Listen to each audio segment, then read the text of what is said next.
Friends, திலகா கிச்சன்லேருந்து திலகா பேசுகிறேன். இன்றைக்கி நம்ம பெருமாள் கோயில் புளியோதரை பண்ண போகிறோம். அதை எப்படி செய்யலான்ட்டுன்னு பார்க்கலாம். முதல்ல சாதம் மட்டும் நான் வச்சுருக்கேன். அரிசி தண்ணி கொதி வந்தோடனே அரிசி போட்டு வச்சுருக்கேன். ஃபஸ்ட்டு அதை வெடித்து வச்சிடலாம். அதுக்கப்புறம் புளியோதரைக்கு தேவையான பொடி வகை இது வறுத்து பொடி பண்ணி வச்சுருக்கணும். அதுக்கு என்ன தேவைன்றதை எடுத்து வச்சுருக்கேன். மிளகு நான் இந்த ஸ்பூனில் வச்சுருக்கேன். இதில் 3 டீஸ்பூன் வச்சுருக்கேன். எல்லாமே மிளகு 3 டீஸ்பூன், தனியா 3 டீஸ்பூன், கடலைப்பருப்பு 3 டீஸ்பூன், உளுந்து 3 டீஸ்பூன், வெந்தயம் 1/2 டீஸ்பூன் வச்சுருக்கேன், எள்ளு 3 டீஸ்பூன் வச்சுருக்கேன். இது கருவேப்பிலை நம்ம தாளிக்கிறதுக்கு யூஸ் பண்ண போகிறோம். இதை தவிர்த்து இந்த பொருளெல்லாம் எண்ணெய் ஊற்றாமல் நல்லா வறுத்து எடுத்துக்கலாம். ஃபஸ்ட்டு ஸ்டவ் ஆன் பண்ணிக்கலாம்.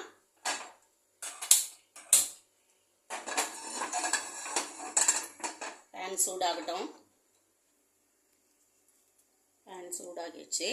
உளுந்தை வறுத்து எடுத்துக்கலாம். கொஞ்சம் சிம்மில் வச்சுக்கோங்க.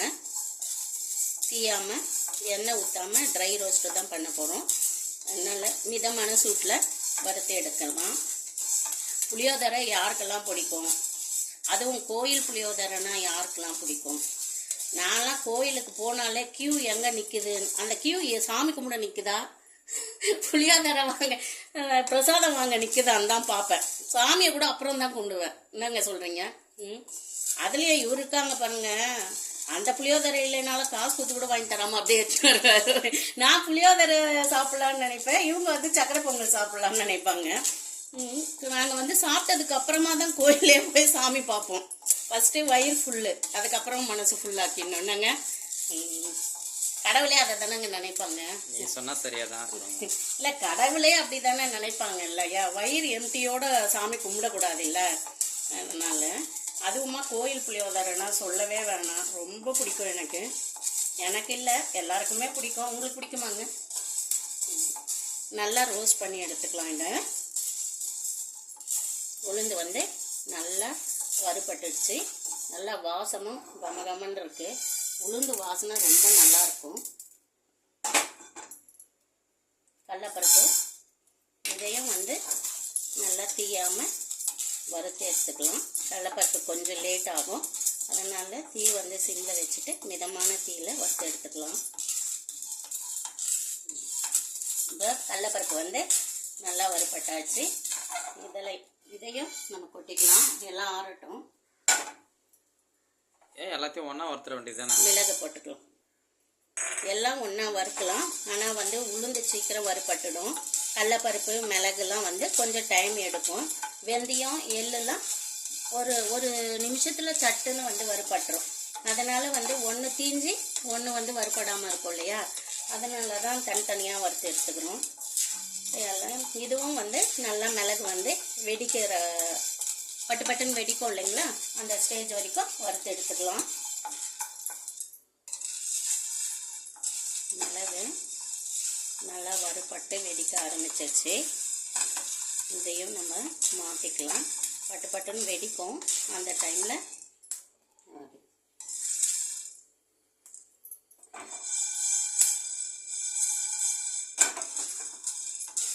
இதையும் ஆற வச்சுக்கலாம்.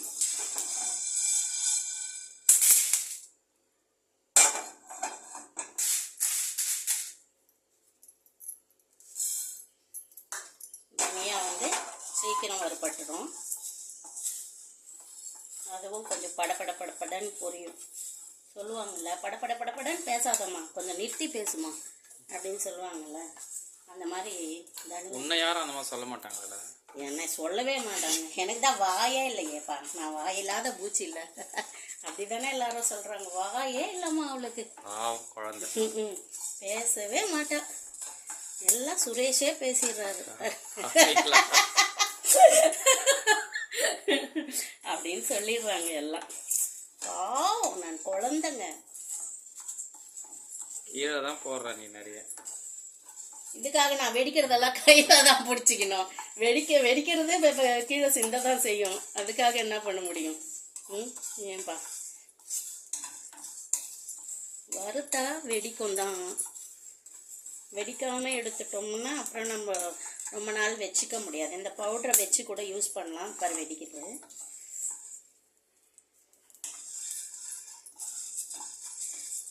நல்லா வறுபடட்டும். இதுவும் நல்லா வறுபட்டாச்சு. மாற்றிக்கலாம்.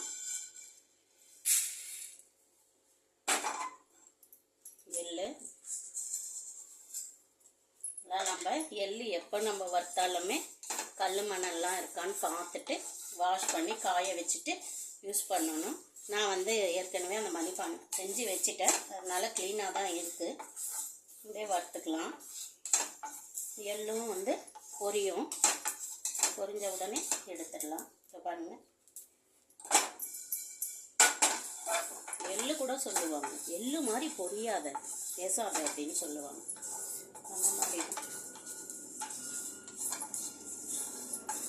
அடி பிடிக்கக்கூடாது. அதனால சிம்மிலே வச்சுக்கலாம்.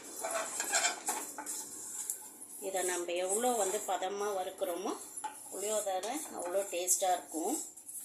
கொஞ்சம் கருகுச்சுன்னா கூட கசப்பு தன்மை வந்துடும்.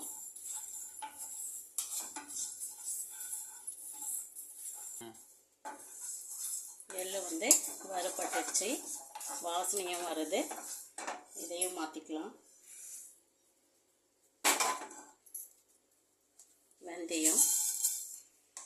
வெந்தயம் வந்து கசப்புத்தன்மை இருக்கும்.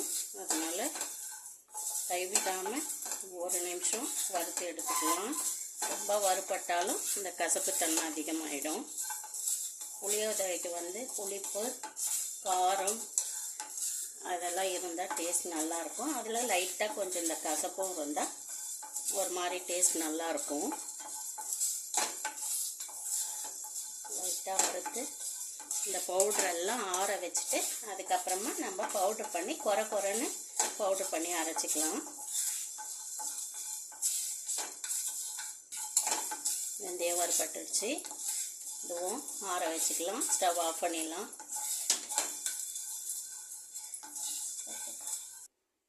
இந்த பொருள்லாம் நல்லா ஆறட்டும். ஆறின உடனே மிக்சியில் பவுட்ரு பண்ணி எடுத்துக்கலாம். சாதம் வந்து வெடித்து ஆற வச்சுருக்கேன். இது கொஞ்ச நேரம் ஆறட்டும். இப்போ நம்ம வந்து புளியோதரையை தாளிச்சிக்கலாம்.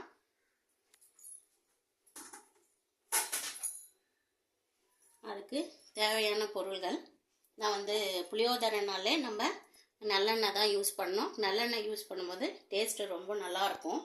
நல்லெண்ணெய் வச்சுருக்கேன். தாளிக்கிறதுக்கு கடுகு, கடலப்பருப்பு, வேர்க்கடலை, காஞ்ச மிளகாய், புளி வந்து 2 எலுமிச்சப்பழம் சைஸில் புளி எடுத்து கரைச்சி வச்சுருக்கேன். கொஞ்சம் மஞ்சத்தூள், சாம்பார் மிளகாய் தூள் நம்ம வீட்டுக்கு யூஸ் பண்ணுவோம் இல்லைங்களா, குழம்புக்கெலாம், அந்த மிளகாய் தூள் வச்சுருக்கேன். வேர்க்கடலை வந்து பச்சை வேர்க்கடலை வச்சுருக்கேன். இதை பச்சை வேர்க்கடலை போடும்போது டேஸ்ட் நல்லாயிருக்கும். இது மிளகாய் வந்து குண்டு மிளகாய் ஒரு 10 மிளகாய் வச்சுருக்கேன். இப்போ நம்ம தாளிக்கலாம்.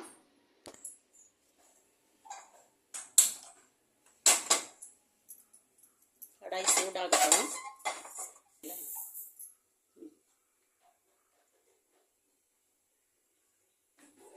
எண்ணெய் வந்து கொஞ்சம் நிறைய இருந்தால் டேஸ்ட் நல்லாயிருக்கும்.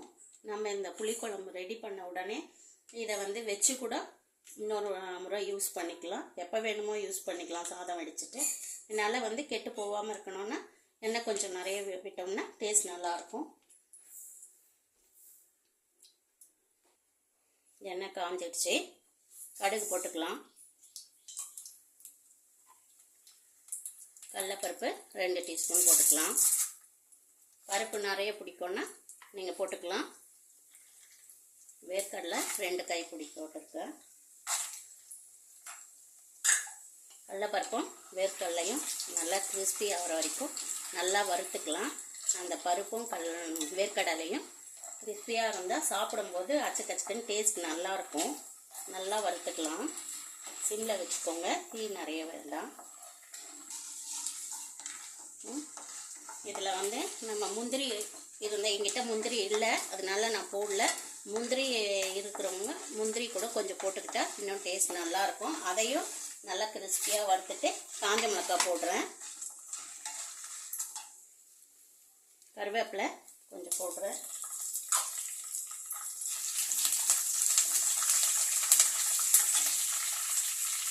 பெருங்காயத்தூள் கொஞ்சம் போடுறேன். புளியோதரைக்கு பெருங்காயம் முக்கியம். இப்போ கொஞ்சம் போட்டுக்கலாம், இறக்க போகும்போது கொஞ்சம் போட்டுக்கலாம்.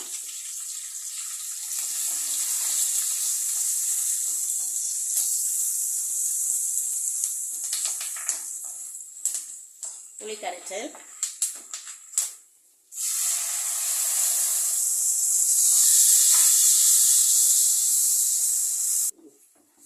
மஞ்சத்தூள் 1/2 டீஸ்பூன், நம்ம வீட்டு மிளகாய் தூள், சாம்பார் தூள் என்ன நீங்கள் யூஸ் பண்ணுவீங்களோ அந்த தூள் வந்து 1 டீஸ்பூன் போட்டுக்கிறேன். நல்லா மிக்ஸ் பண்ணிக்கலாம்.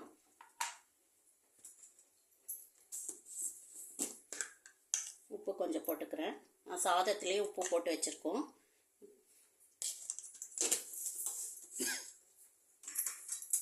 உப்பு வந்து பத்தலைன்னா நம்ம கலரிட்டு கூட போட்டுக்கலாம்.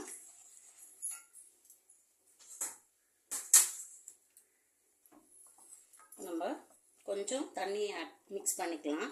அந்த புளி வந்து பச்சை ஸ்மெல் போய் நம்மளுக்கு எண்ணெய் நல்லா பிரிஞ்சு வரணும்.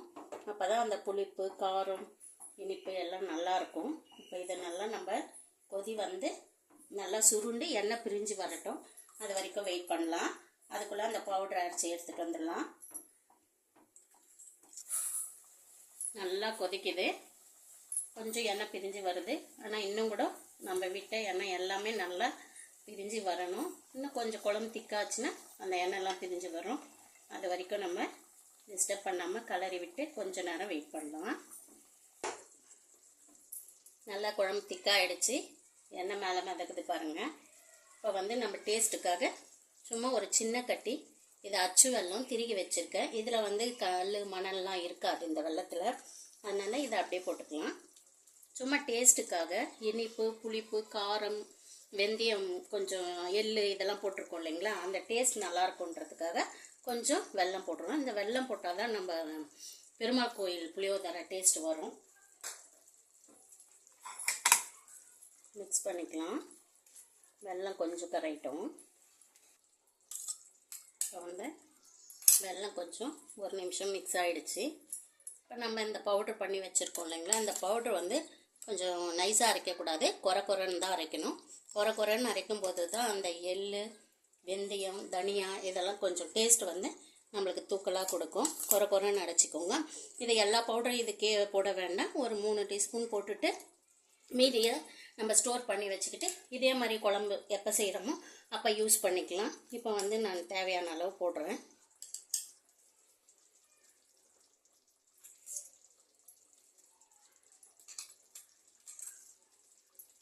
3 டீஸ்பூன் போடுறேன். மிக்ஸ் பண்ணிக்கலாம். நல்லா மிக்ஸ் பண்ணிவிட்டேன். 4 டீஸ்பூன் போட்டிருக்கேன். குழம்பை பொறுத்து நம்ம இன்னும் கொஞ்சம் எக்ஸ்ட்ரா கூட போட்டுக்கலாம்.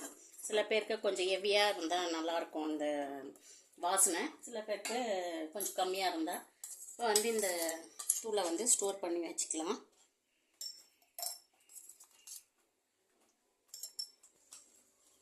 இப்போ வந்து புளியோதரைக்கு பெருங்காயம் தூக்கலாக இருந்தால் நல்லாயிருக்கும் இல்லைங்களா. இப்போ கொஞ்சம் பெருங்காயம் போட்டுக்கலாம்.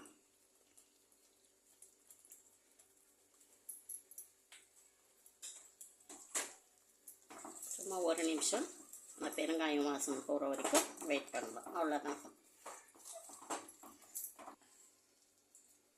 இப்போ இவ்வளோ குழம்பு நம்மளுக்கு தேவையில்லை.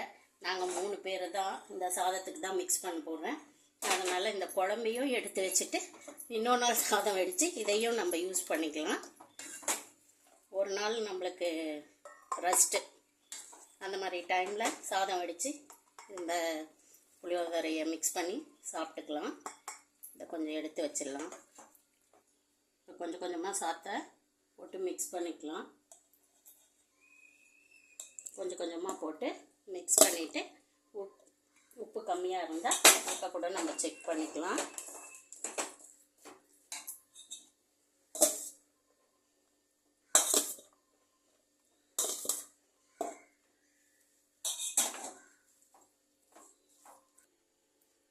பெருமாள் கோயில் புளியோதரை ரெடி ஆயிடுச்சு. மிக்ஸ் பண்ணி வச்சுட்டேன். நம்ம சூடாகவும் சாப்பிட்லாம், இந்த ஆறுன பிறகவும் சாப்பிட்லாம். புளியோதரை ரெடி ஆயிடுச்சு. மிக்ஸ் பண்ணி வச்சுருக்கேன். இது வந்து பவுட்ரு, இதையும் நம்ம யூஸ் பண்ணிக்கலாம். புளிக்குழம்பு அதுவும் வந்து இன்னொரு நாள் யூஸ் பண்ணிக்கலாம். இந்த வீடியோ பிடிச்சிருந்தா லைக் பண்ணி ஷேர் பண்ணி கமெண்ட் பண்ணுங்கள். யாருக்கெல்லாம் பெருமாள் கோயில் புளியோதரை பிடிக்கும்னு சொல்லிட்டு கமெண்ட் பண்ணுங்கள். ஓகே, பாய்.